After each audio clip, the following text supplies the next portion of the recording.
ఈరోజు మనము దేవుని వాక్యం ఏమిటంటే, మరి ఈరోజు వాగ్దానం దేవుడు మనకిచ్చినటువంటి వాగ్దానం అండి. మరి యోహాను సువార్త 15వ అధ్యాయము 9వ వచనములో ఇలా రాయబడింది. ఏమనంటే, తండ్రి నన్ను ఎలాగూ ప్రేమించెనో నేనును మిమ్మును అలాగూ ప్రేమించెదను. తండ్రి అయినటువంటి మరి యెహోవా మరి ఎలాగైతే మనల్ని ప్రేమించాడో,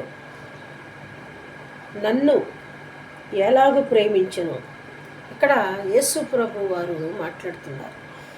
తండ్రి కుమారుడైనటువంటి యేసు ప్రభు వారిని ప్రేమించారు.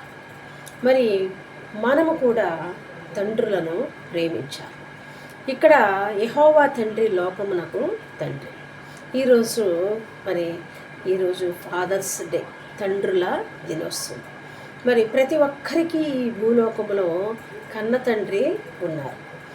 తండ్రి లేకుండా ఎవరు కూడా జన్మించలేదు. కానీ మనకి శరీరానుసారంగా తండ్రి లోకములో ఉన్నారు. అలాగే ఆత్మానుసారంగా పరలోకములో మన తండ్రి అయిన యెహోవా మనకి ఉన్నాడు. మరి తండ్రిని గౌరవించడం, మరి తండ్రిని మరి ఆదరించడం అనేది బిడ్డలకి ఎంతో బాధ్యత. మరి మనం లూకాసు వార్త 15వ అధ్యాయంలో చూస్తే అక్కడ అక్కడ ఏముందంటే, చిన్న కుమారుడు తండ్రిని వదిలి వెళ్ళిపోతాడు. తన ఆస్తిని తీసుకుని వెళ్ళిపోయి మరి దుర్వ్యాపారము చేత పాడు చేసి తనకి బుద్ధి వచ్చినప్పుడు ఆ యొక్క మరి కుమారుడు రావడం జరుగుతుంది. కానీ తండ్రి ఏం చేశాడంటే కుమారుణ్ణి విడిచిపెట్టలేదు. మరి దూరము నుండి చూచి పరుగున వెళ్ళి కౌగలించుకొని మరి ముద్దు పెట్టుకున్నాడు. అలాగే మన తండ్రి అయినటువంటి యెహోవా కూడా మనల్ని ఎంతగానో ఆదరిస్తాడు. తల్లి మరిచిన నేను నిన్ను మరువనని మరి తండ్రి మనకి వాగ్దానం ఇచ్చాడు. ఈ లోకంలో ఎంతోమంది మరి తల్లిదండ్రులని విడిచిపెట్టిన బిడ్డలు ఉన్నారు. కానీ తల్లిదండ్రులు బిడ్డల్ని విడిచిపెట్టిన తల్లిదండ్రులు మాత్రం ఎక్కడా కూడా ఉండరండి. ఒకవేళ ఉంటే ఎక్కడైనా ఉన్నారేమో, కానీ మన మట్టుకైతే కన్న తల్లిదండ్రులు మరి బిడ్డల్ని వదిలిపెట్టి ఉండరు. మరి కాకి కూడా పిల్లల్ని ప్రేమిస్తుంది. అలాగే కోడి కూడా బిడ్డల్ని రెక్కల చోటున భద్రపరుస్తుంది. ఈరోజు తండ్రుల దినోత్సవంగా యెహోవా తండ్రి మనలను ఎలాగూ ప్రేమిస్తున్నాడో, తండ్రి కుమారుడైనటువంటి యేసుక్రీస్తు వారిని కూడా ప్రేమించాడు, మనలను కూడా ప్రేమిస్తున్నాడు. కాబట్టి మనము ప్రేమ కలిగి, తండ్రుల పట్ల ప్రేమ కలిగి ఉండి మరి తండ్రితో సహవాసం చేస్తే నీకు నిత్య జీవమునకు మార్గం ఉంటుంది. మరి ఆ యేసు ప్రభువు అందరికీ ప్రభు. ఆయన మరి పైనున్నవాడు, మనము క్రిందున్నవారు.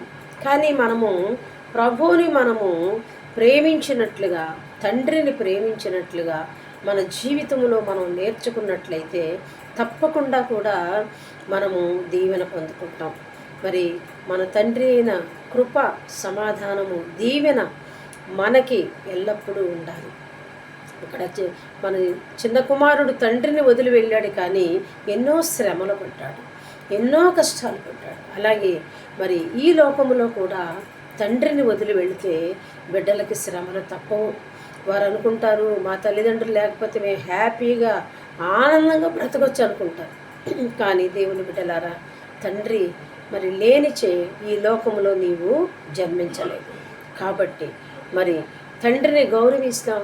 అలాగే మన పరలోకపు తండ్రిని కూడా మనం ఆరాధించి స్తుతించి ఆయన్ని ఘనపరుద్దాం. అందరిలో ప్రభునామాన్ని స్తుతిద్దాం.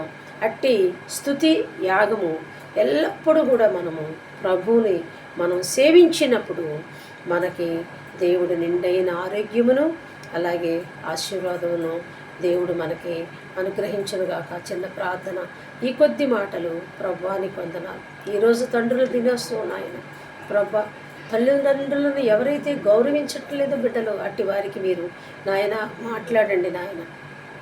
తండ్రిని గౌరవించి తండ్రుల పట్ల భయభక్తులు కలిగిన కుమారులు కుమార్తెలను మీరు లేవనెత్తి, ఒకవేళ వారు మారు మనసు లేకపోతే వారికి మారు మనసు అనుగ్రహించమని ఈ వాక్యము నాయన నీ సన్నిధిలో పెట్టి బ్రతిమలాడి వేడుకొంచున్నాను తండ్రి. ఆమేన్.